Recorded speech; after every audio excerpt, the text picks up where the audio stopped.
Kylian Mbappening soyasida shunaqangi bir katta olmasimiz bor ekan, biz uni bilmay yurgan ekanmiz. Kuni kecha Real Madrid Real Betis ustidan 5-1 hisobida La Liganing 19-tur doirasida bo'lib o'tgan o'yinda g'alaba qozondi. Raul Asensio, Fran Garcia hamda Gonzalo Garcialar, Real Madrid akademiyasidan chiqqan futbolchilar Real Betis ustidan yugurib o'tib ketishdi. Rodrigo Goes ham kechagi o'yinda porladi.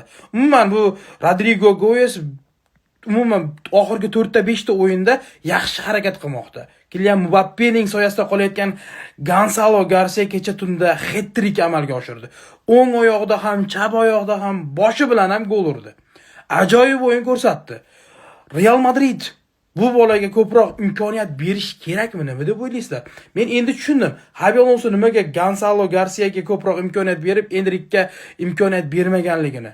Esinglarda bo'lsa, klublar o'rtasidagi jahon chempionatida ham bu bola juda ham ajoyib porlagan edi va turnirning oltin butsasini qo'lga kiritgan edi. O'sha turnirda to'purarlikda qo'lga kiritgan edi.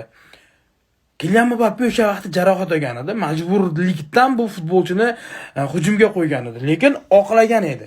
Kecha tunda ham Betis ustidan yugurib o'tib ketdi. Ajoyib o'yin ko'rsatdi, lekin ayniqsa ikkinchi goli, uchinchi goli ham ajoyib chiqdi. Nima deb o'ylaysizlar? Birinchi goli chiroylimi?